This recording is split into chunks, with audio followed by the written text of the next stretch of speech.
I'd like to now introduce Justin Farmer with Robert Half Legal, who will be offering today's presentation of our bi-monthly job seeker group.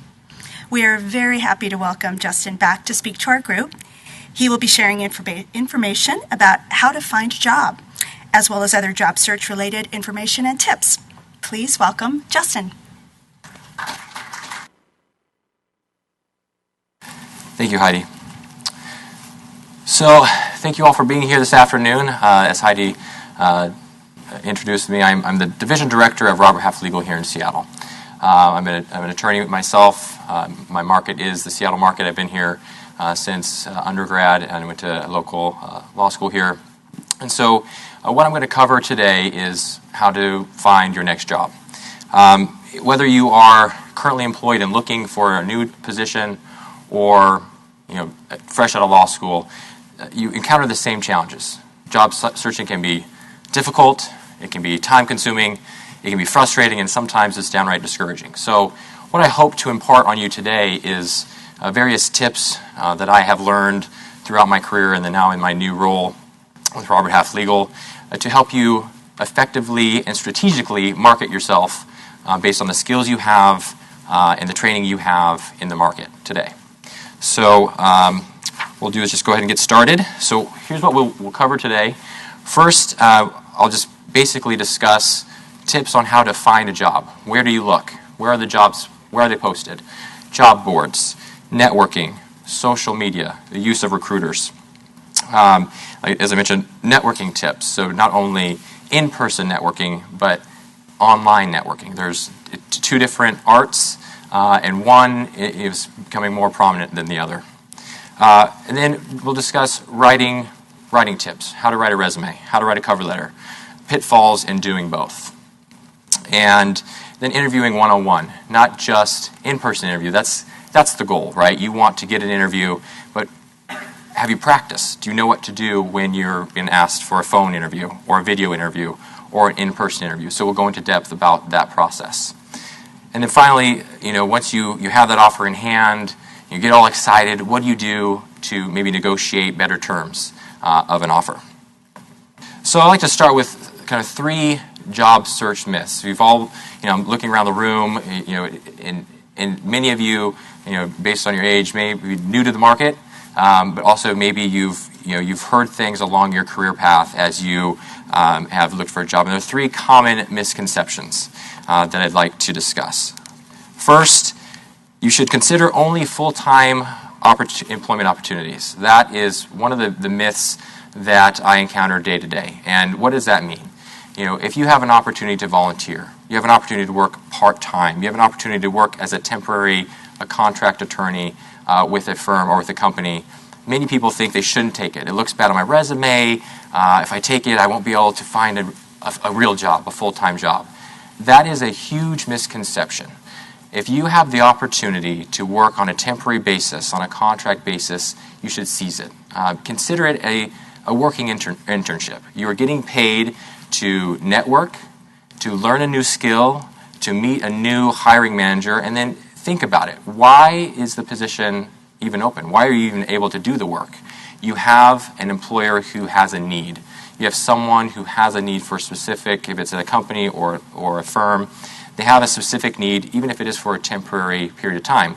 But in my line of work, what we call, that's called an open position, or maybe even attempt to hire position, where the employer is trying to figure out, if you boil down why it's open, they're trying to figure out, do I need a full-time employee? I'm going to take John, and I'm going to put him in this role for 3 months, and I'm going to decide, do I need him for more than 3 months? Do I need him for 6 months? Do I need him for 9 months? And then it snowballs from there, and lo and behold, if you're in that seat and they decide, we need a full-time employee, this is your job. And what I would also kind of caution and kind of emphasize is if you are in a position, oftentimes there's a pitfall that you're so hyper-focused on finding your full-time real job that you're letting the current position fly by. You're not dedicating your time, your effort, you're spending a lot of time looking outward when you have a job in hand.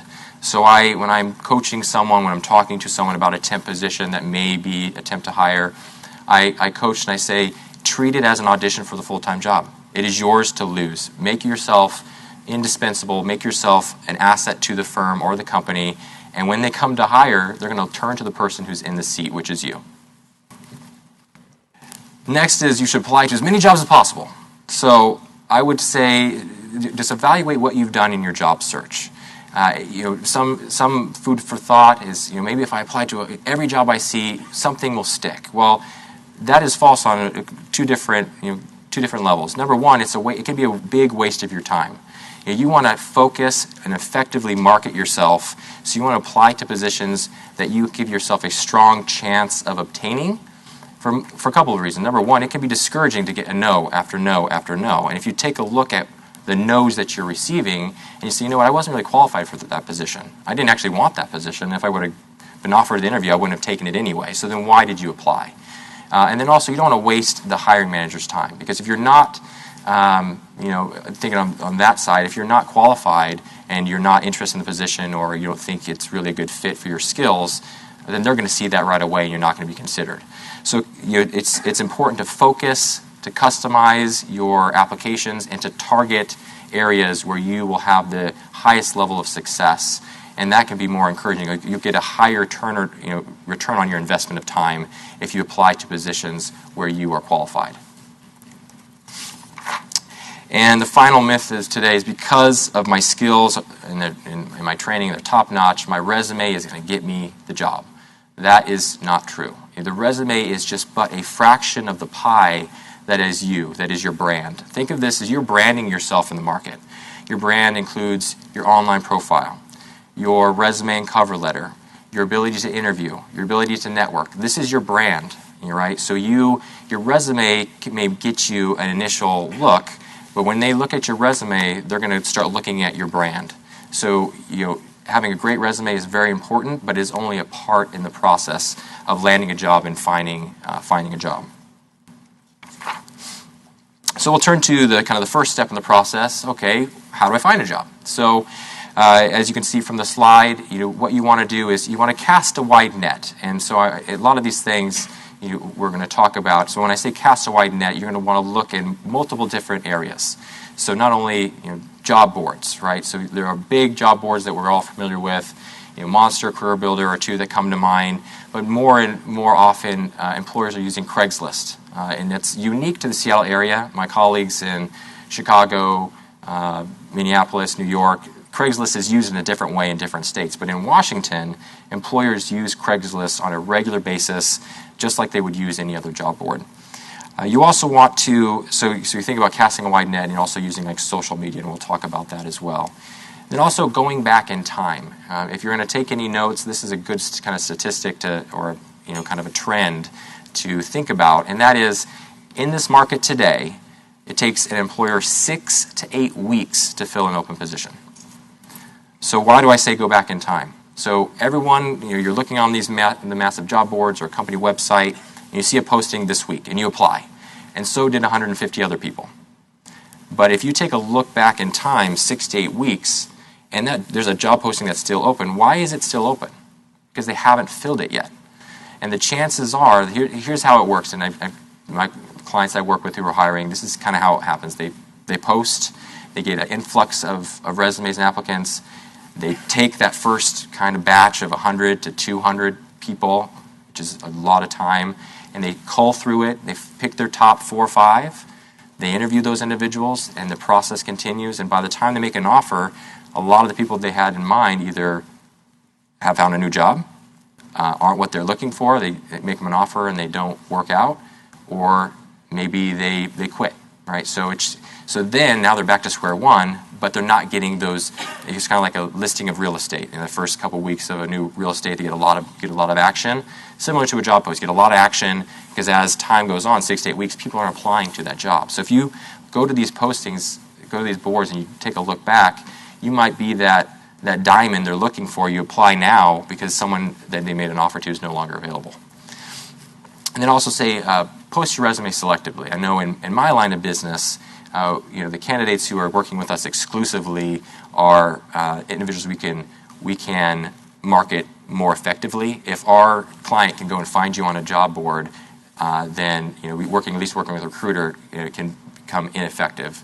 And then also you got to keep in mind if you're currently employed, right? So if you have a position and you're posting your resume, your employer is going to get wind of that, and that can end your employment faster than you want to. Another opportunity is finding a job through social media. So if you don't have a LinkedIn profile, and we'll talk about what that means, I strongly suggest you get it. LinkedIn is increasingly being used by employers as their first screening process. You apply to a job, they receive your resume, and the first place that employers are turning to is social media. LinkedIn, Facebook, Google search. They're going to pull you up and see what your web presence is. That can both help you and hurt you, and we can talk about that in more detail. But LinkedIn is that's what it started off as. It's a social networking for business professionals, and it's a recruiting service. Recruiters use that, and they go through almost as if they're scanning through resumes, but they can search LinkedIn for skill sets that they're looking for. And I also would like to caution you at this point with the use of social media. I cannot tell you how many times this year alone that I've had candidates who were in line for a job, interviewed, loved by the employer. We're just going to take one final quick screen. We're going to Google search that person, and the next day they're no longer in consideration. One time it was a Twitter post, something had to do with politics or religion or something that was controversial, and that candidate was just eliminated based on that Twitter post. Recently it was an individual's, what's the best way to put it, affiliation with a local ordinance or new law that allowed a new substance to be legal in Washington State, and that person's support of that new law cost them a job. So, you're a professional. This is, you think about, you have to bifurcate your personal and your professional. And if the two shall meet, sometimes it works for you, but if you kind of are on the straight and narrow, but if you have anything that might offend or be less desirable to a hiring manager, you need to consider separating those two. So continuing on the social media, so completing your profile. So LinkedIn is now your resume. Your resume should mirror LinkedIn. The first, like I said, the first kind of screening process that employers will turn to is social media, and they'll look at your LinkedIn, they'll look at your recommendations, they'll look at your work history and what you've done to make sure it matches with your resume. But they'll also look at your profile picture. They want to know who you are. They want to see who they're going to call. And if this is a casual photo of you at a party or some casual atmosphere, that may not be the first impression you want to impart on a potential employer. So think about your online presence will be the first impression that you make to a potential employer. So again, if many of you probably have great profiles, but if you're thinking to yourself, oh wow, I never thought of it that way, remedy it today. Make sure it's a professional photo that you're kind of proud to have, and you would want someone to see as a first impression. Then you can also become a fan. You can follow companies. You can follow any company, law firm. They're all online. So by becoming a fan, you now get their feeds. You get what's new with that company, how they're hiring, what initiatives they have, accomplishes in 2013 and goals for 2014. For instance, how many people follow Redfin online? I don't know if you've noticed, but on LinkedIn recently they announced that the CEO landed about $50 million in new venture capital. Probably means they're growing, right? So you can follow those types of activities online and know where your target companies might be hiring and why. And then also joining groups. You join groups on different listservs, and through these groups you'll hear about job opportunities, you hear about networking events. And if you're thinking about private practice, for instance, if you join a group where your clients are, if you want to advise business litigation or commercial litigation or tech companies, join those groups where your clients will be, and now you're networking as a lawyer with your potential clients. And kind of one of the last things about social media, monitoring status updates. So as your friends and colleagues update their status, now maybe they've moved into different positions within an organization. Stay on top of that. Congratulate them. Make it personal. Stay in touch and that's your network, right? That's the people that know you and you know. And as they're moving around and as they have updates, staying on top of them creates a web presence, creates your brand, and solidifies you in their mind as a potential candidate in many instances. And kind of be aware again. As kind of the moral of the story is, everyone is online. Your employer is online. Your potential employers are online. So if you're currently employed and looking, make sure you do it in a way that isn't going to alert your current employer that you're no longer interested in being employed. And so I've received a lot of kind of feedback on this slide as of late, and I want to highlight the aggregators. How many people know what the aggregators are? A show of hands. Like Indeed.com, SimplyHire.com. Show of hands, 3, 4, 5, 6 in the audience. I'm not sure how many in the who are watching on the web, but so this is a great tool for you to be strategic. So the whole idea is you have your brand, you kind of know where you want to go, and so you're targeting certain companies for yourself. So with Simply Hired and Indeed, you can actually log in, you can create searches, and those aggregators go out to the web and they pull all the postings on a daily or weekly basis and they email them to you. You don't have to go out anymore. These two don't touch Craigslist. There are others that do, but these are the two that I use. These don't touch Craigslist, so keep that in mind. But so let's say you want to work for Amazon, and Amazon posts 1 million jobs a week. You go on Indeed, you do Amazon Seattle, save it, and every day you'll get every posting on Amazon. You can do attorney Amazon, and every posting that has attorney in it that has Amazon or from Amazon will come to your inbox. So you can monitor the postings in that way. It's a very effective tool.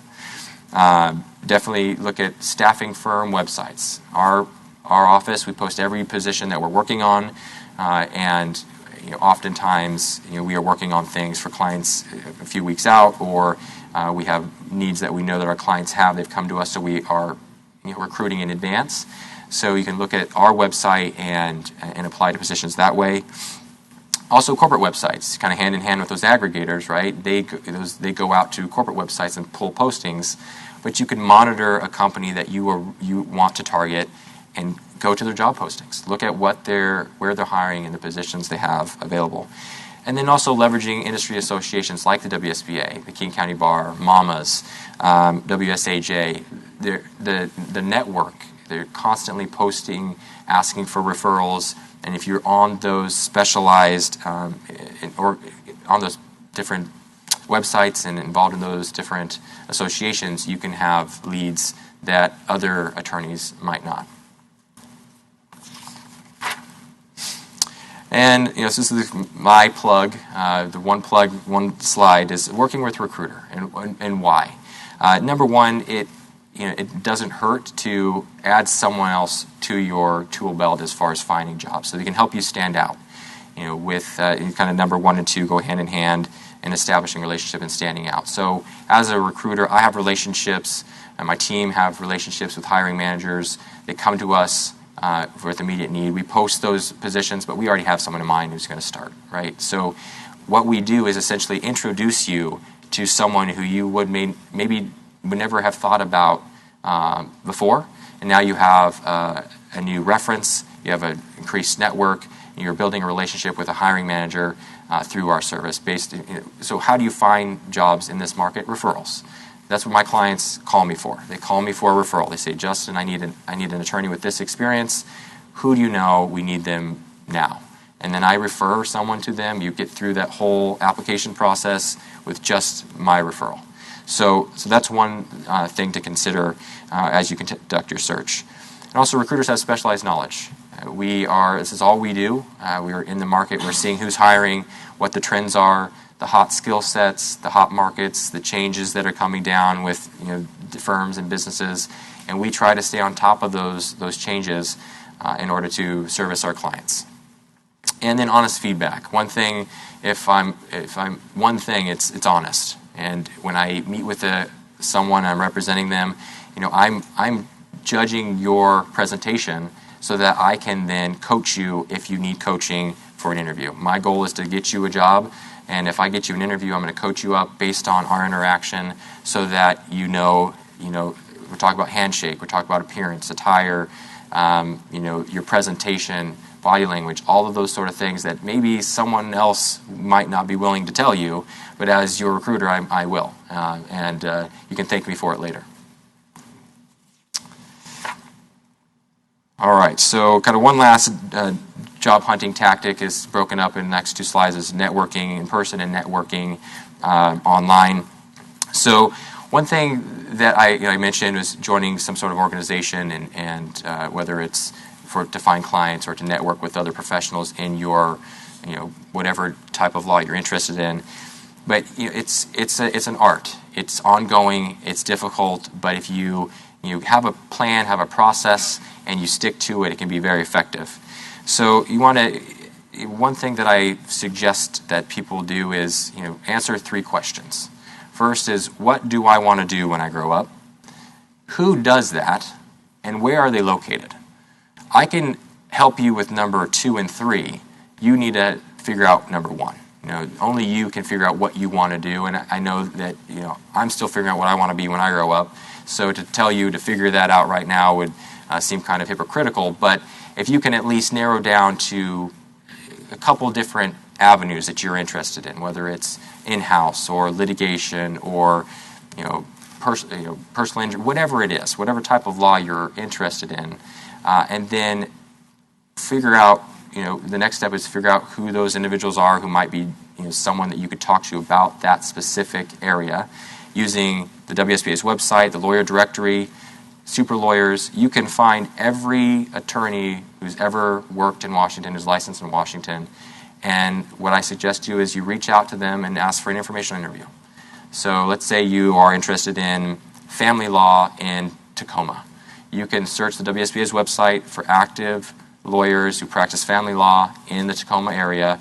You can send them a letter, say, hey, John, your family law in Tacoma, been practicing for 20 years. I'm an attorney in Tacoma who's looking to get into family law. I'd love to buy you a cup of coffee. Now, you are reaching out to someone who you don't know. It's in a professional manner, asking for an informational interview. And the idea is you're spreading your network.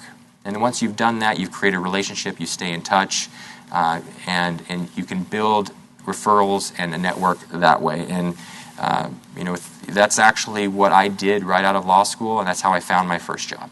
I'm not making it up, so I like to tell this story. I did this exact thing. I looked for attorneys through super lawyers and the WSBA's website, sent out 10 or 20 letters, 4 or 5 coffees, got 5 or 6 no responses, and just as many thank you for the application, we're not hiring, even though that's not what I'd done. Of the first batch of individuals I met with, none of them were hiring, but 2 months later, one of the individuals who I met with, associate, put in their notice. He reached out to me and asked if I was looking for a position. I said yes, and he said, come work for me.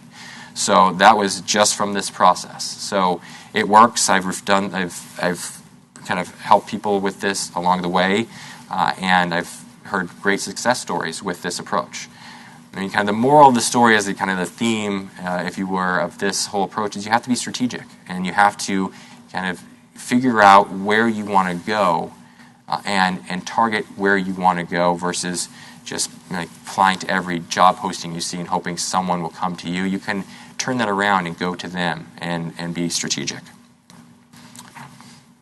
Online networking, same thing. With LinkedIn, with Twitter, that sort of thing. You want to, when you're networking, you want to make the connection clear. So with LinkedIn, it's very easy to I really want to connect this person, send request. Request is sent. It says, I'd like to add you to my professional network. Justin.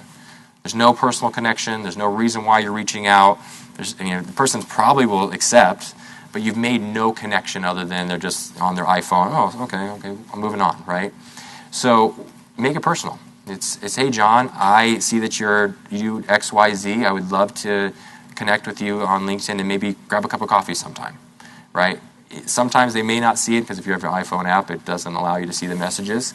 But that email goes to their inbox, and then they're going to read it, and maybe they're going to respond and say, "Yeah, I'd love to grab a cup of coffee," right? So make it personal. Do something more than just clicking the box, and then follow up. You don't want to be a pest. There's definitely that fine line between zealously advocating yourself and stalking. So you want to make sure that you know what that line is, and if you don't, feel free to give me a call, and I can let you know. And then remaining active, right? So as you're building your brand, you want to remain active online, whether it's your own posts, whether it's asking thoughtful questions from a colleague or someone who you're networking with as they post an article and you post a comment or a question. And so you're again, in that way, you're building your brand, you're building your web presence. All right, so we're going to move into the writing portion of the show. And so this slide is just kind of a comic relief here, but it's avoiding resumania. There are a lot of ways to do a resume wrong, and I brought a sample template that I really like. This is a template that has been used and morphed over time. It's actually the format that my resume's in, but that resume in that format has probably been looked over 100 times by just as many individuals, whether law school professors, mentors, hiring managers, you name it, colleagues.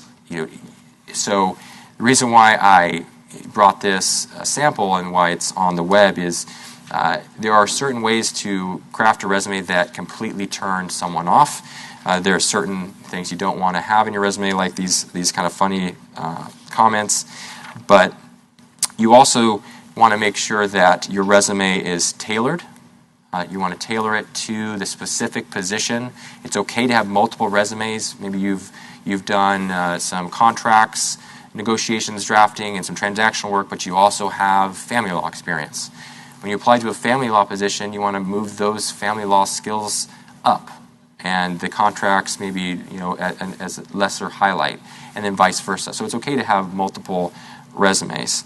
You want to think at-a-glance format. Oftentimes, you want to cram as much in as possible, and it becomes this long book. The way that employers and the way I screen, and I've talked to hiring managers, the way they screen resumes is it's not. And as giving kind of critique, I draw an F on the resume, not to fail the person, but to illustrate that employers will look down the left column first. They'll skim down, looking for something that they like, whether it's a firm name or the title you had, and then they skim across quickly. So if you have a paragraph, they're never going to read it because they can't skim. They're going to read the first two words. Oh, it's a paragraph. Move on. And they're going to. So you want the first thing that catches the eye to be the most powerful statement, and don't go overboard. Right, you don't need to cram everything in to your resume. So you just want to make sure that it has the kind of the high overview action items that it's your strength. You want to focus on the strengths that you have. And kind of moving on, more tips about the resume. You don't want to embellish the truth. I mean, I think that's pretty obvious. But you do not want to put numbers. If you've done 5 trials, you don't want to say you've done 10. You don't want to say you've done things that you haven't, because employers will find out inevitably. They will talk to references. They will check your online profile. Stick to what you've done, and allow for the selling yourself in the interview. Right? You don't want to have inconsistent or inaccurate data on your resume. And then, one thing to think about too is using keywords. So part of that, tailoring your resume to a specific, position. A lot of the online application processes allow for kind of predictive screening. So you apply to a position that requires 7 years of contracts negotiations in licensing and vendor agreements or something like that.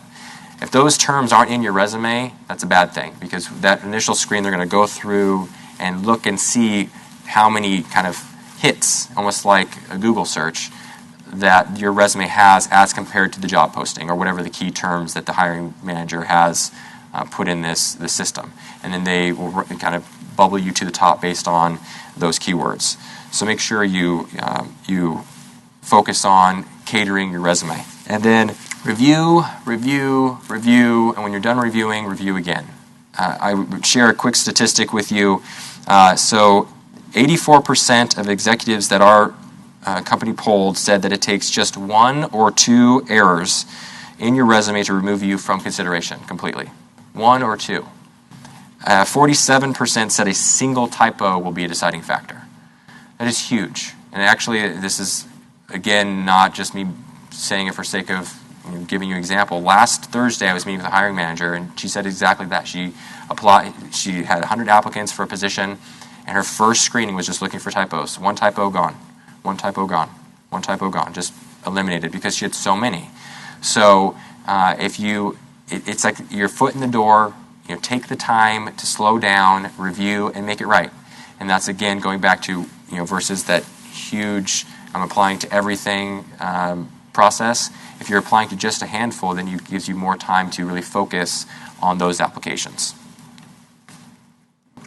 Kind of takeaway for resume writing would be think of CAR statements. So the C is for a challenge that you faced, an action that you took, and a resolution. So these are all kind of you think of the acronym CAR. So you responsible for drafting, negotiating, and settling whatever case, or responsible for 12 arbitrations in 12 months. Achieved 90% success rating for my client, or 100%. I won every case, right? Putting some numbers to your resume and making it actionable, right? You don't need, the employer doesn't want to see great team player and attention to detail and things like that. They want to see the legalese, right? They want to see the buzzwords. They want to know what you've done, and that's why you're looking at the posting and you're putting those things in your resume, those action, those CAR statements. And then another really important kind of statistic is the use of a cover letter. Again, the error, review mantra stands true with a cover letter as well. But 91% of executives say cover letters are important. So again, these should be catered to the specific job each time. They shouldn't be a standalone, catered each time, and again, they should have 0 typos.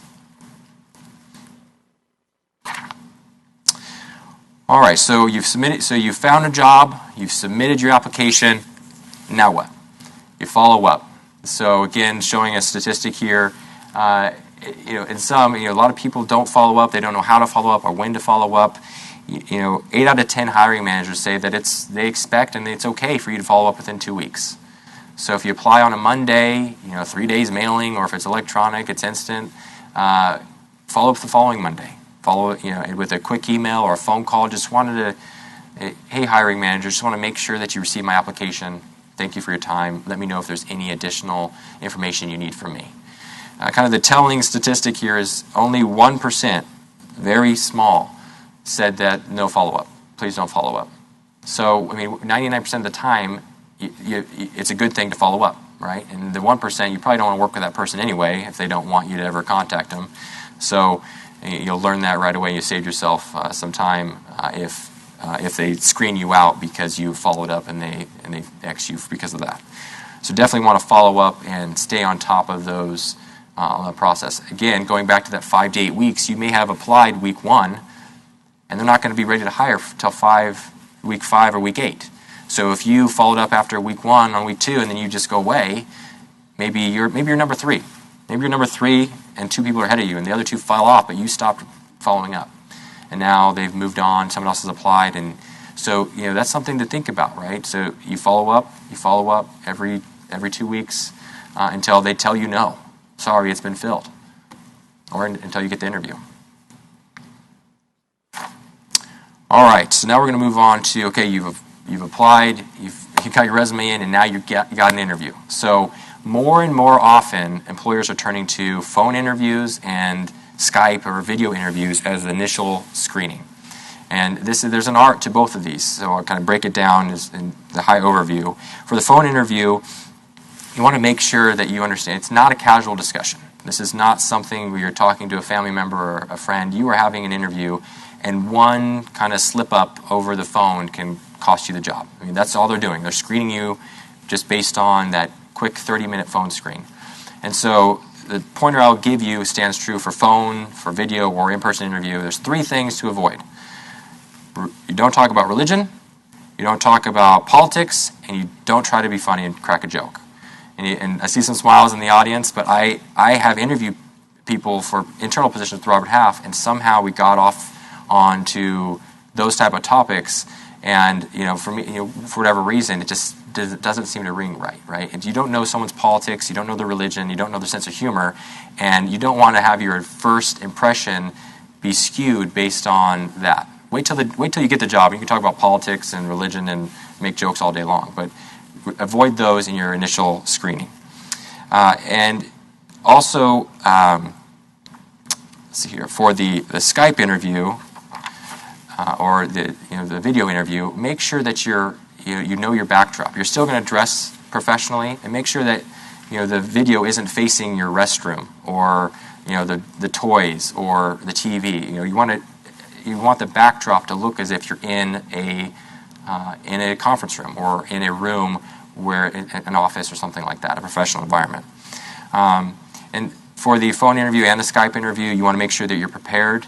If you may get a call without notice, so make sure that you know where you applied and who's going to be calling you and the position and the details.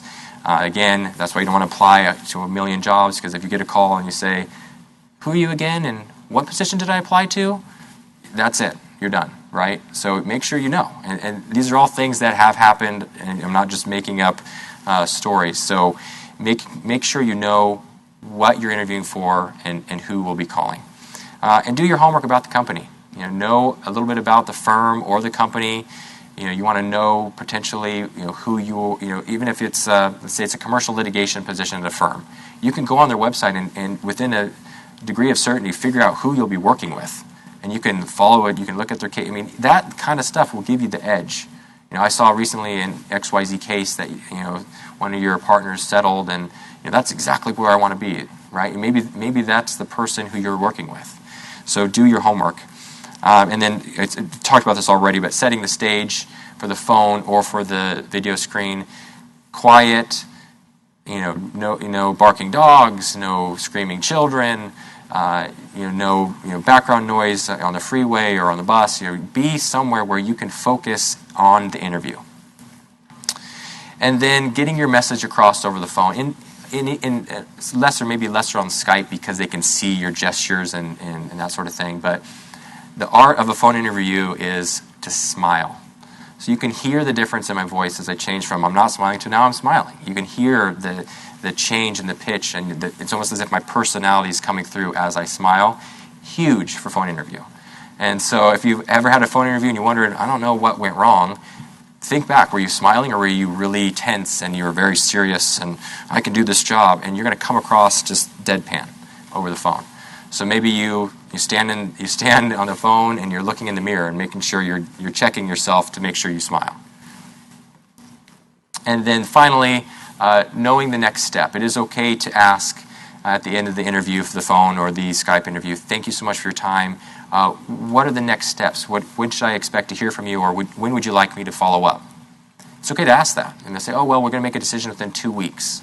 We have a couple candidates, whatever. And so they're going to give you some insight, which will help you to follow up and make sure you're staying on that position and showing them that you remain interested. All right, in-person interview. So at this point, I need a volunteer. Mike's my volunteer. Normally I would walk around, but since we're doing the webcast, Mike, can you come on up to the stage for me?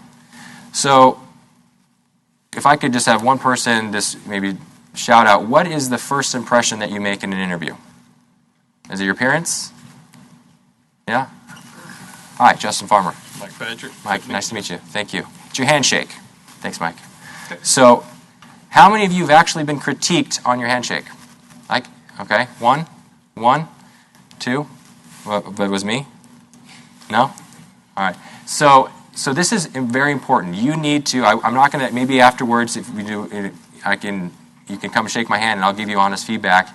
We all know the limp noodle, the scared mouse, whatever you want to call it. I mean, these are all things that when you shake someone's hand, you don't want to have them thinking, oh wow, that's a weak handshake, or they retracted too quickly. I mean, you want to connect, and you actually make sure that the elbow, or whatever you want to call it here, of your pointer finger and your thumb and their thumb connect.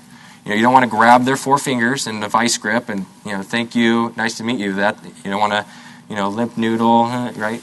Maybe they need someone who's assertive, and you come across as kind of shy or whatever. So think about that. Think about your handshake. That's a very important first impression you're going to make, and you don't want that. They're thinking about your handshake as you first meet them. And then while you're in the interview, you want to answer, kind of keep to three, the mantra of three. So it's, I can do the job, I want the job, and I'm excited about the job. Okay, so they want to know, they want to know, most likely when you're there, that they know that you can do the job, or they think so based on your resume and your brand that they've seen online. They also want to know, are you a good fit for the team? Right? Are you excited about this opportunity? Why are you here? Why are we interviewing you? Why should you be a member of my team? And so there are a couple pitfalls you can kind of get into as, maybe it's an entry-level position and you really want that position over there. Again, I've had candidates who said, I don't know what went wrong with the interview. I said I really wanted this job so I could get that job.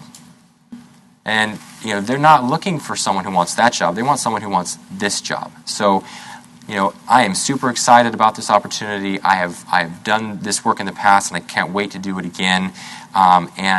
This is a great fit for me, and I want this job, the one that I'm interviewing for right now. And then you always tie it back. So whenever they ask you a question, you tie your experience into it. How is your experience transferable? Make sure that you know what they, so tell me about a time that you've done X. Well, in my last position, or my current position, I was responsible for do, and therefore I think I'd be great because that's very similar to what you're asking now, or I've done that before, or right. So you always tie your past experience to the current experience and why it fits. And then you're going to get standard questions. These are all on the PowerPoint. I'm not going to go through all of them, but I'm going to focus on the one trick question that you may get and that you want to make sure you know how to answer. And that's the second. What are your strengths and weaknesses? That is a trick question. You have no weaknesses in the first interview. If you're first, well, you know what, my strengths are X, Y, and Z, but my weaknesses are, I just cannot be on work on time. I sleep in, and the dog can bark, and the 5 alarms, but I will be late all the time. And you know what? I really don't like to work past 4:45. Are we good with that? See, that you don't even want to give them a glimmer of a weakness. The way that you answer this question is you think about something you've learned in your career. Maybe you had a weakness in the past, and so maybe it was you just didn't know when to ask for help. You're a go-getter. You're going to take on as much until you get to your breaking point, and your work product doesn't go down, but you just get super stressed out at some point in your career. So you say, a weakness of mine was, I used to be kind of a workaholic. I didn't know when to ask for help.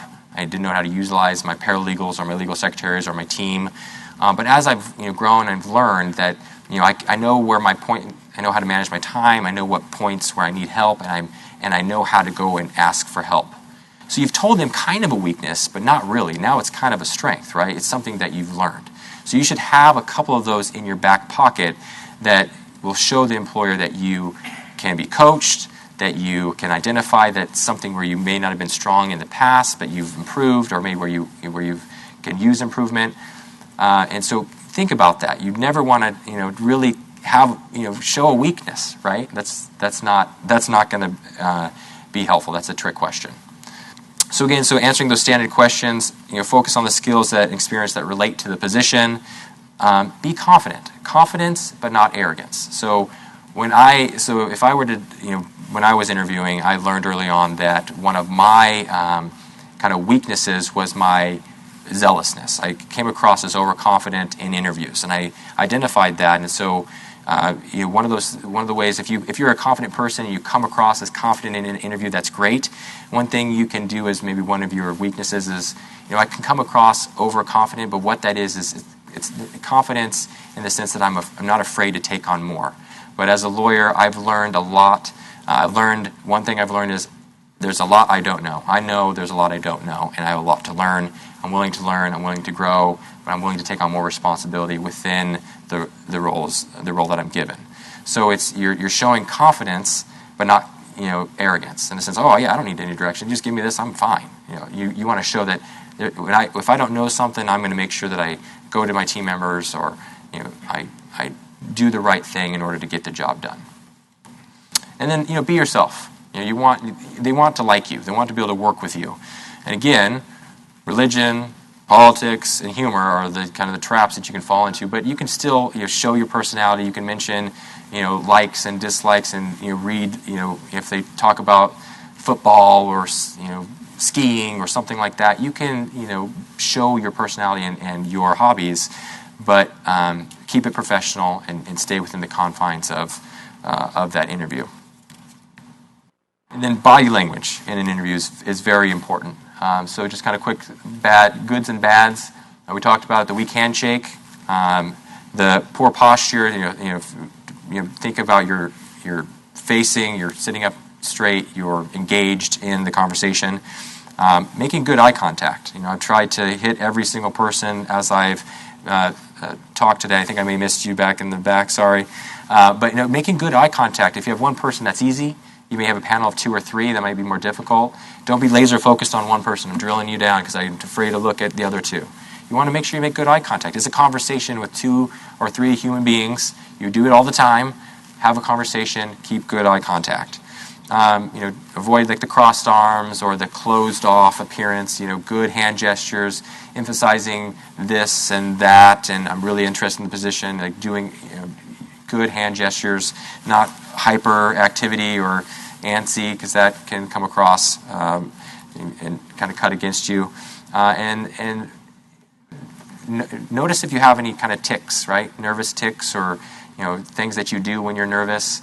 When I was early on in my career, my wife told me I used to clench my jaw, and I would clench and I'd do this. I didn't know I was doing it until she saw me from the profile. So, and a little bit of foot tapping, that sort of thing. So identify, do I have any types of nervous tics?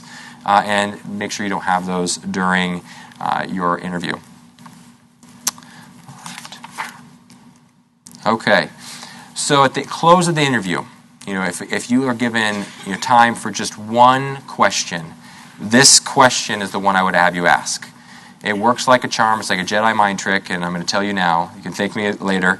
It's what are the top 3 tasks you want this candidate to tackle? So that's one form. Or way I like to phrase it is, so tell me what are the top 3 things that will make this person successful? What are the top 3 things you're looking for in your next hire? What are the top 3 things that will make someone successful in this organization? And they're going to say, that's a really good question. They need to love the Huskies, the Seahawks, and hate the Niners. Those 3 things, and that person will be successful here. And you go, that's funny. I have season tickets to the Huskies. I love the Seahawks. And you know what? I actually burned a Niners jersey on Sunday. Right? So what did you just do there? You just had them tell you where you may have missed in the interview, right? You may not have focused on something, and they may have even gone off on asking you questions that didn't ever focus on those 3 things, but they've just come out and told you, Justin, I want X, Y, and Z, and then you close and you say, you leave them with exactly what they want to hear, if it's true, right? You don't want to lie. I hate the Seahawks. See you later, But you want to make sure that you hit those points if you can. And then you close the interview. Thank you so much for your time.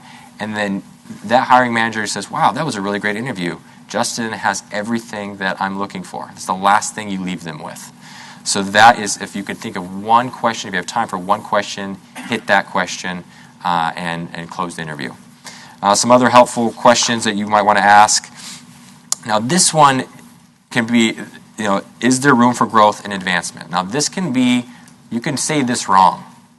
You can say this wrong, right? So this is you asking for, tell me about the mentorship. I'm looking, you want them to think of you as someone who's eager to grow within the organization, that you are excited about this role and growth within the organization, not that you're ready to just jump into a different role. I talked about that earlier. I want this role, not this one.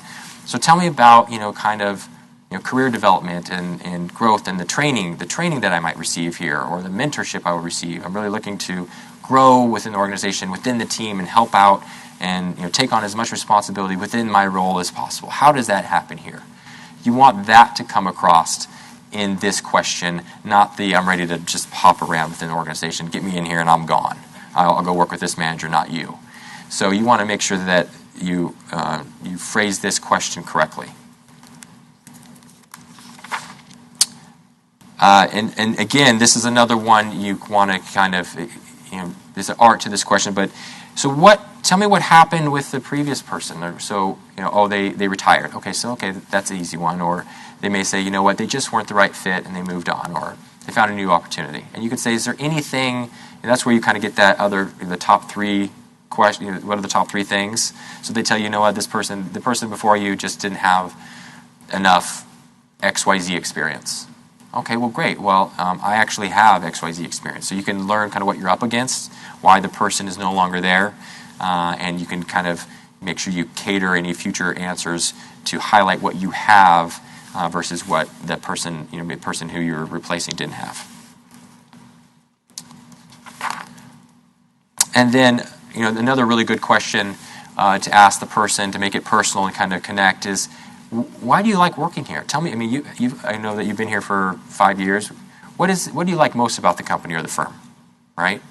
And then they say, we are all Seahawks fans, right? These are all ways for you to connect in order to figure out, kind of what you can say to show them that you're the right fit. This is another kind of probing question. What is the company's long-term outlook? What initiatives? What growth potential? So you can kind of show that you're engaged and interested in the company, and not just about getting the job. Because it's you showing interest in the organization, and that can ring true with the hiring manager, whoever you're meeting with. They want to show that you're invested and that you are interested in the company, not just a job. All right, so. Again, this might go without saying, but it's very important that you dress for success. I don't know if you need to set aside an outfit that's just for interviews that is ready, that's pressed, that is clean, but you want to wear, you dress for success, dress for the position that you want to be in. So for guys, it's a suit. It's a tie, clean, well-fitting suit, not too loud, white shirt, not too crazy tie, black, brown, navy suit. For women, I would say, same thing. Wear a suit. Wear something professional. You're making with your handshake, your first impression, right? You want to make sure your hair is done. You want to make sure that, if you wear cosmetics, that you look like you are ready for the job, right? You are going to be a reflection of the company, and they're auditioning you. They want to know that, is this someone who I want to be a face of our company? So make sure that you really sell in that interview. And again, if you have any questions, it's okay to ask. I have a friend, actually. There's someone in this room who I referred my friend to. It's Style by Wendy. She specifically helps legal professionals, professional men and women with their professional attire, right? And so, if you have any questions, you can send me an email, and I can connect you with Style by Wendy. All right. You've got it. You got the interview, you nailed it, and now they've made you an offer, and you say yes! And you go, wait, oh, dang, what did I leave on the table? So at the point that you get an offer, there's an art. There's an art of negotiations. If you work with me, I do all that for you, so you don't have to worry about it. But if you're not working with me, there's some tips that you can take away, hopefully today, for negotiations. It's not the most comfortable for many people, but it can be pretty easy. If you think about it, they made you an offer, and in very rare circumstances will they retract it based on a counter if you do it right. So arm yourself with the data. What are you worth in the market? If you know what you're worth, and you want to make sure that you don't think you're worth more than what you are, because if you counter way too high, it can be kind of insulting. But know what you're worth in the market. Robert Half has salary guides that a lot of our clients, most of our clients use. So if you're interested in that information, you can find it on our website. But one area of opportunity is perking up. So you've been extended an offer, and you say, "Thank you so much. I need 3 days to think about it." And, I used to say, "I need to talk to my wife, make sure it's the right decision. I'm really interested. Thank you so much. I'll get back to you on Monday if that's okay." Sure. And then you say, "Okay, is the salary where I want it to be? Maybe I want to ask for 10 grand more, but I'll settle on 5 grand. Maybe I want to ask for a gym stipend or transit pass or an additional day off or some sort of perk that if you don't ask, you just don't know." And so, essentially what you'll find is that you, in a respectful way, you counter, you say, "Thank you so much. You're presumptively accepting the offer, but I was curious if there's any room for an increase in salary of 5 grand, and then also if there are, these type of perks." The worst they can say is no, and you say, "Okay, right?" Or they say yes, and they give you, at least a couple things that you're asking for. But before you do that, you need to know what your own, as you would advise a client, what is your settlement authority? Make sure you know what your settlement authority is with yourself. You want to know when to quit. If they make an offer and you counter and they come back and they give room and you're at your own settlement authority, don't get greedy and go back, because that could bite you, right? And you definitely never want to bluff. You never want to say, "Well, I had this other offer and they're going to do this, so, oh wow, that's a great offer. You better take that one." Wait, I was just kidding, right? Don't go there. If you do have a legitimate other offer, but you want the offer that is not maybe where you want it to be, there's a way to negotiate that. You say, "Listen, I have," and this is all typically in writing, maybe over the phone, "I have this other offer, but I'm more interested in this position. I'm just curious to know, here's what the other offer is. Is there any room to go up in salary?" So use that as a negotiating tool. And I'm going to show a quick video here. No, I made that mistake on my last interview. They put 32.3 on the table and I jumped at it. I was excited and nervous, okay? But I learned from it. I learned no matter what, always turn down their first offer. No matter what, always turn down the first offer. Always turn down the first offer. Hey, hi. Have a seat? No. Would you like some coffee? No. No. No. Nope. No. No. We would like to offer you the job. No. Nailed it. So kind of, lighthearted there, but you don't want to say no, right? If you get an offer, you want to definitely, you can counter in a professional way. You're not saying no, you're presumptively accepting, but asking for, some more perks.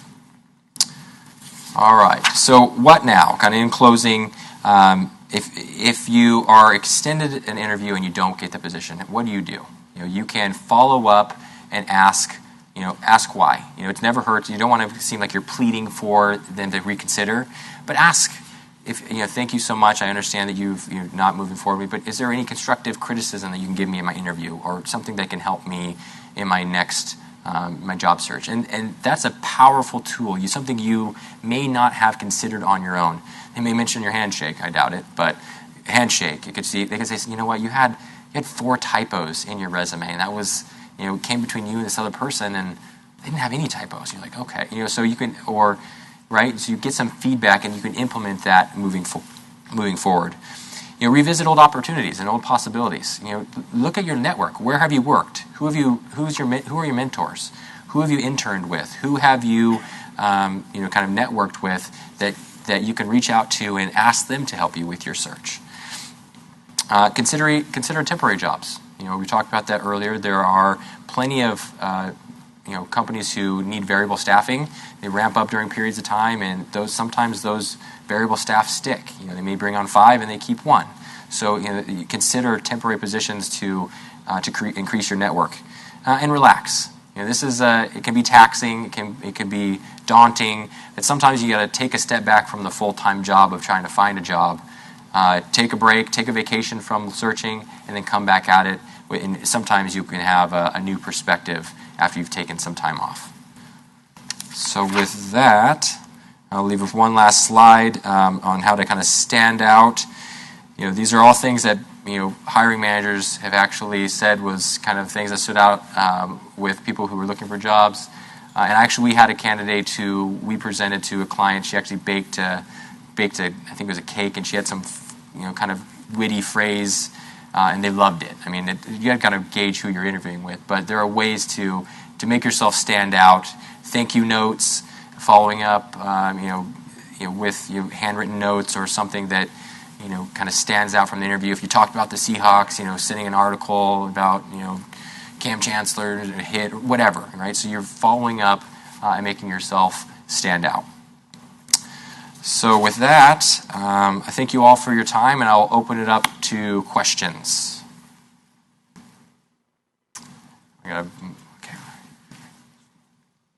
You mentioned aggregators. Would you name a couple of them?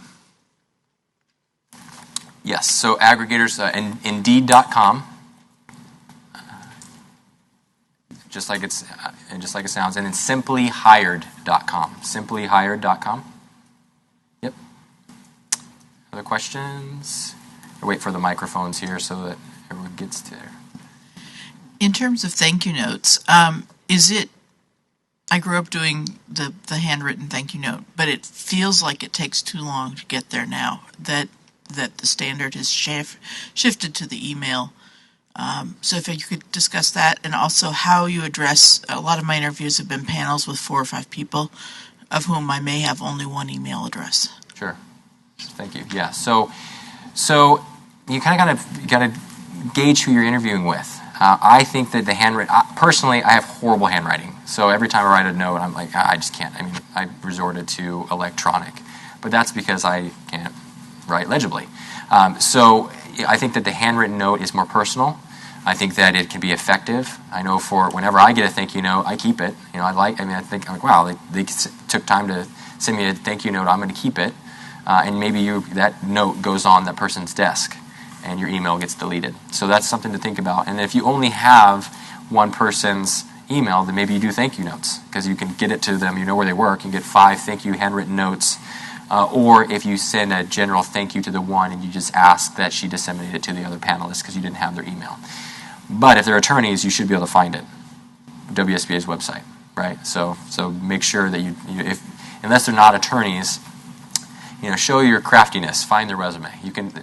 Find their email. You should be able to find it online. Other questions? Yep. And then. So this is a networking question. My biggest struggle has been in like a group setting where I go to, I just went to the National Marine Fisheries Service Pollock assessment meeting, and there's all these important people there who could potentially give me a job, and I just don't know how do you approach someone and be like, hey, I'm unemployed, can I have a job? I just don't know, what the first things I should say are. Sure, okay. So that is a really good question. So number one, I wouldn't say, hi, I'm Justin, I need a job.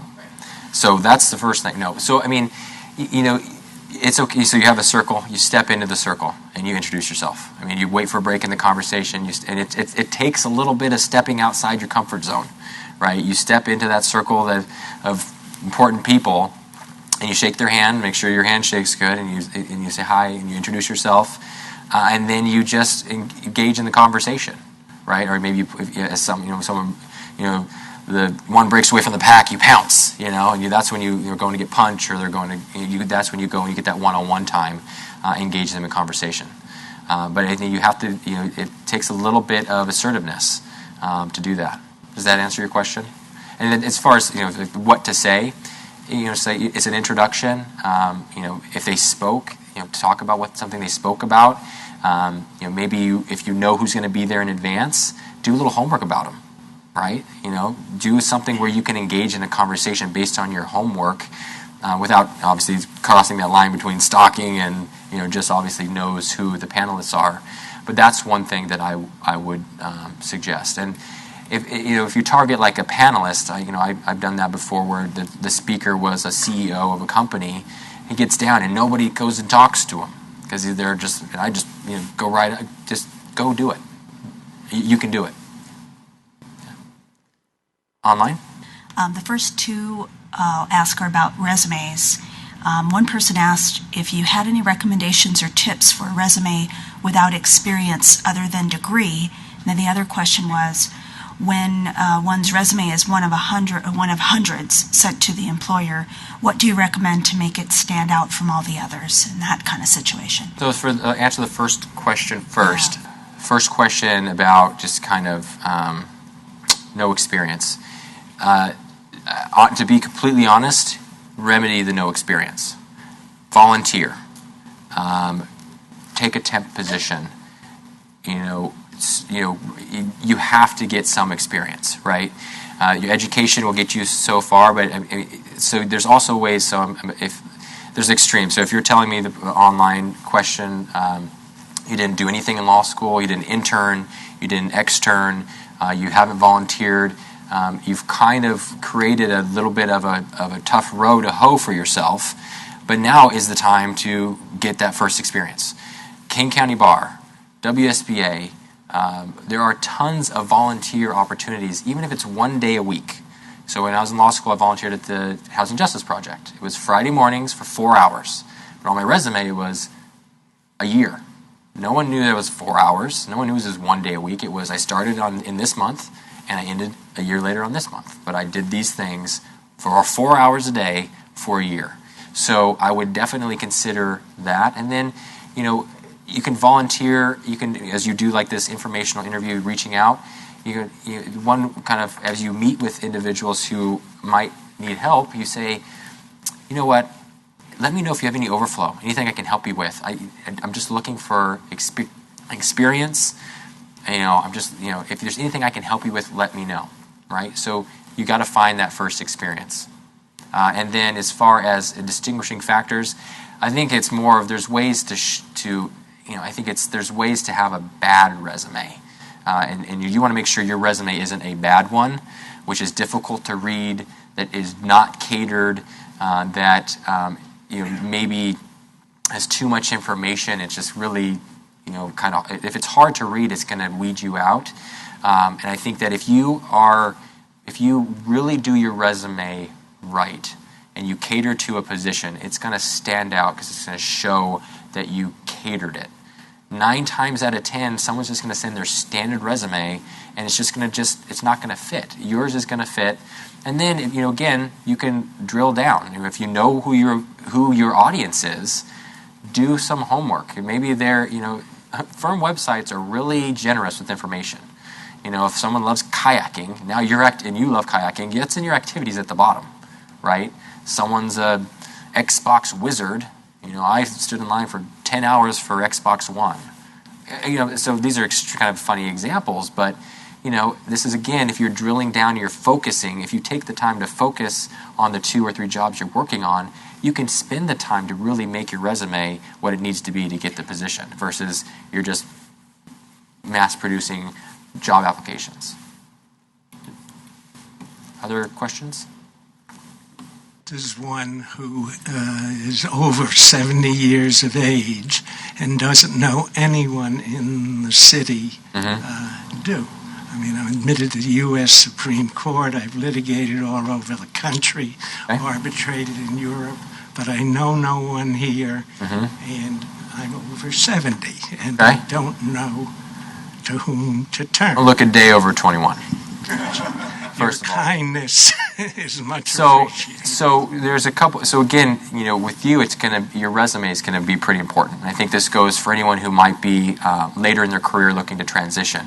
One thing, employers are not allowed to discriminate based on age. We're not allowed to work with someone who discriminates on age. But there's a buzzword that is used that we know is code for the person is maybe too old. It's called tech savvy. Does your resume read tech savvy or does it not? So, that's one way for you to, if you know technology, okay, well, you need to learn. Because that is a big, that's huge now. Everything is electronic, right? And so, all of these things that we've talked about today with networking, social media, these are all ways for you to kind of reinvent your brand at the age of 70 to position yourself in this new market. You can still network. You can still you can still search for practitioners who may need enough counsel or someone with your expertise, and you can also work with a recruiter. I have individuals who are in the twilight of their career who are fantastic candidates. Actually, I have someone who's interviewed today who starts an assignment in a couple weeks. She has an incredible experience, more than almost any other litigator that I represent. But she can do it all. And I sell her as, listen, you want a 5-year attorney, I'm going to give you a 30-year attorney, and you're going to thank me later, right? So that's another way, working with a recruiter. But really, it starts with branding. You got to brand yourself and network.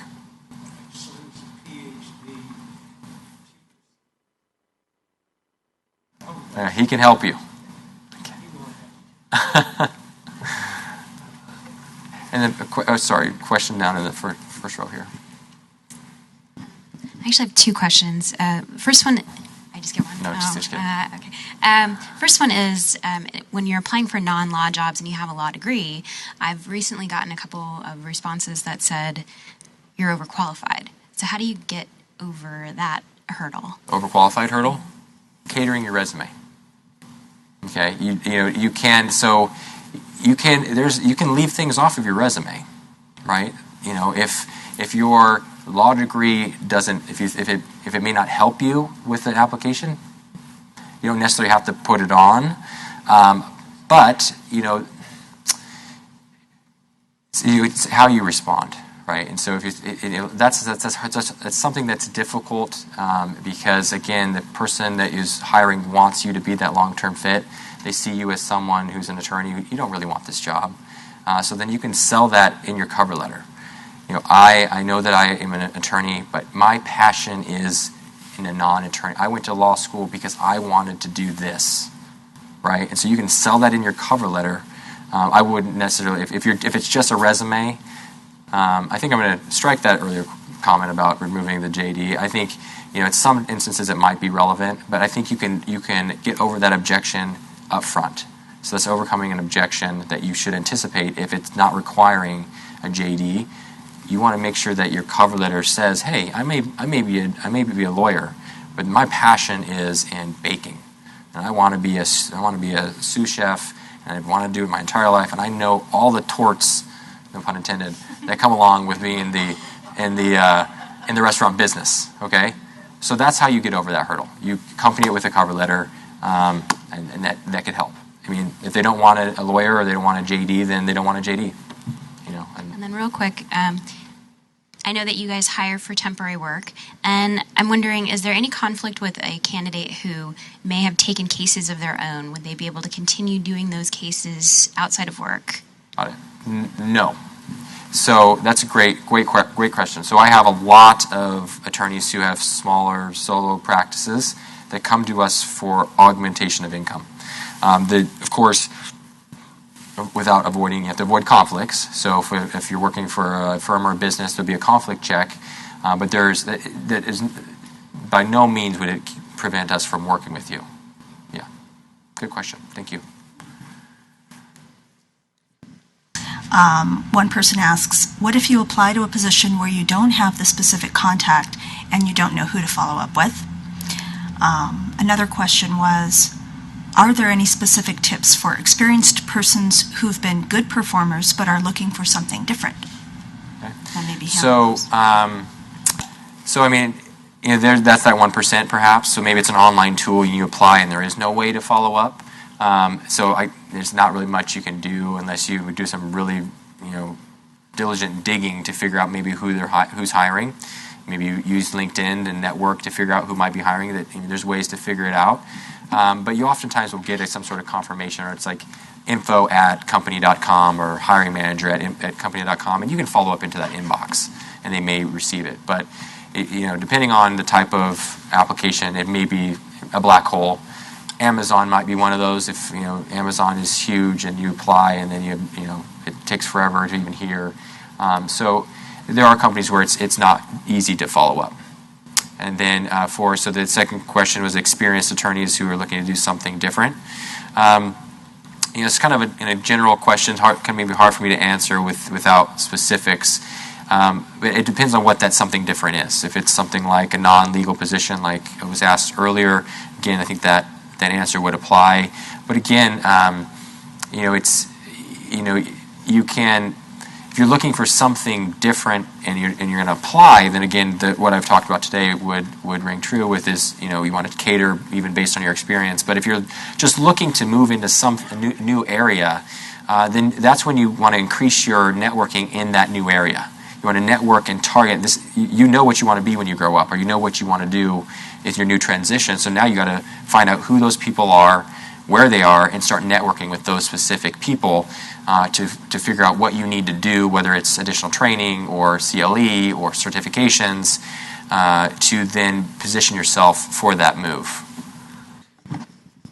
How do you suggest candidates deal with gaps in their experience? Aside, in a resume, and also if you get into an interview, aside from telling them, well, I've been searching for a job. You mentioned sort of volunteer opportunities, but do you have other suggestions for that? Yeah, to close the gap in employment. Again, just be prepared for it. You have to be prepared. What were you doing? And I think one way that I tell people to close the gap is the volunteering, and it's really easy to do. You're a licensed attorney. You can do so many things to volunteer and close that gap. As far as if it's you're retraining, but if it is just you've been looking for a position, they'll understand that. Right? They understand that you've been looking for a job, but I think that now is the time to volunteer and close the gap. It's like, don't wait. A month becomes 2 months, becomes 3 months, becomes a year, and if you've waited that long before closing that gap, then that becomes a little bit less desirable, perhaps. But if you've been unemployed for any period of time, it's time to be proactive, close the gap, volunteer, and then they're not going to focus on unemployed period. They're going to, okay, well, maybe your volunteer stuff isn't what I'm really looking for, but you're working. So now I'm going to go down to what I really see in your resume that I like. Does that answer your question? When you were mentioning sort of things not to talk about and things to avoid and so forth, regarding the discussion of politics, do you have any tips for someone whose pre-law school experience consisted primarily of political campaigns and work in that area, and how do you sort of navigate that Absolutely. In an interview and maybe Sure. even on a resume too? Sure, absolutely, great question. So basically the question is, if I have some political affiliations prior, how do I work with that? Well, number one, if you're interviewing and it's on your resume, they know, right? So they see that you've done that, and you can use that. Maybe it's a project manager, maybe it was for whatever it was. That is actually something you can use as a strength. You don't want to get into your politics, right? The politics of your what you believe in, but you can use that as work. What were you doing? What was the volume? What were the tasks? How is what you were doing then transferable to what you are wanting to do? You're not going to, I'm a liberal, I'm a Democrat, I'm a Republican, right? You're talking about the work you did for whatever organization. So it's okay to reference that work experience without getting into the politics. Yeah. Other questions? I've got a few more. Okay, keep them coming. We got time. We got them. Good time? So this is someone who asks the question of, if you've been hired for a temporary to hire position, what would you recommend doing to ensure that you're hired after that temporary time period ends? Which I think is a great question, because I think a lot of people get that temporary position, but then how do you springboard that? Great question. So again, the temp to hire is an audition, right? They are considering you for the position, but they may also be interviewing other people. And so you want to make sure that if you really want the job, and you should if you're in that role, you need to focus on the job. And so it's being proactive. Unfortunately, if you're on if depending on kind of how you got there, if you're through our service, our client is paying us for you to be there. So they don't want to see you on the internet, reading a book, answering your text messages, taking personal calls. This is your probationary period, right? So let's be completely honest. You are under heightened scrutiny because you're not an employee. So you want to be vigilant and be hyper-focused on, the task at hand. If you start to idle for any reason, be proactive. Go to your direct supervisor. Is there any? I've just finished this task. I'm ready for something else. Is there anyone else? You talk to different members. Say hi. I'm Justin. I'm working with Jane, and I'm done with the tasks. Just wanted to see if you have any additional work. Can I help you? Can I help you? Can I help you? You're constantly making yourself indispensable, and so I think that is a great way.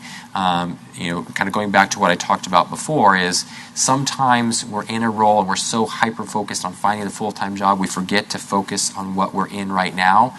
Do the job. Do the job well. If you have one foot out the door already because you're looking, it's going to come through and you're not going to get that role. And you'll be the only person to blame at that point. Yeah.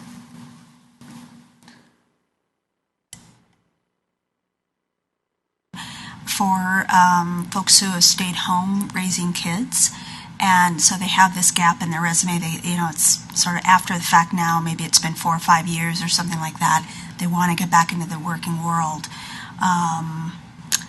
What would employers want to hear about the decision to go back to work? How do you address that, etc.? Good question. It's not something that I've encountered a ton. Actually, just maybe a handful of times this year. But you can, again, staying home and raising children is a job. What did you do? Did you volunteer? Did you coach? Did you do PTA? Did you help with home? Whatever it is, right? I've seen people put on their resume as if it was a job, and when you do that skim, right? And so maybe now you're volunteering, right? You're volunteering somewhere. In the last 5 years, you were staying home, and you put it on as a job. They're going to skim, right? Right? They may miss it, to a certain degree, or it's de-emphasized. It's not a giant gap, and it shows that it shows confidence. I was a stay-at-home parent. I'm confident in what I was doing, and here's what I did. I think you address it head on, especially depending on the gap. And then as far as like your decision to return, I wanted to raise my children I want to make sure that I got them to school age, and now that they're school age, I want to go back to work. And I actually have someone that I work with through 10 years. She took 10 years off, and that 10-year gap was bookended by very similar experience. So maybe that's where you target what you did before, try and target then. And she did a fantastic job for about a year on a contract assignment. And the gap is not even an issue. It's 10 years, not even an issue, because she piggybacked on her previous experience, went right into a job that where she was most comfortable. She utilized her strengths, and that gap has effectively been eliminated by her being proactive and getting back into the market in the same area. So these are a couple of sort of real specific detail-y questions. The first one was about when an interview is determined to be, or they call for business casual dress attire, should you ignore that advice and wear your suit? Yes. Okay. I would answer yes to that. All right. Don't wear business. I would. That's a trap. That's like, what's your strengths and weaknesses? Because you don't know what they mean by business attire or business casual. You don't know what that means. So I wouldn't even risk it. I would show up in a suit. Good point. And then this next one says, this viewer says that they've heard that if an online application takes more than 13 minutes, they remove your application from consideration. Is this true? And if so, why? I have no idea. I don't know who they are. And I'm sorry, I can't, I don't know. Yeah, I just... Yeah. And then I think I kind of covered it, actually. I think that's all the questions I have. All right, any other questions here? Well, thank you all for your time. I brought a couple cards with me. If anyone's interested, you can come grab it, and have a great rest of your day.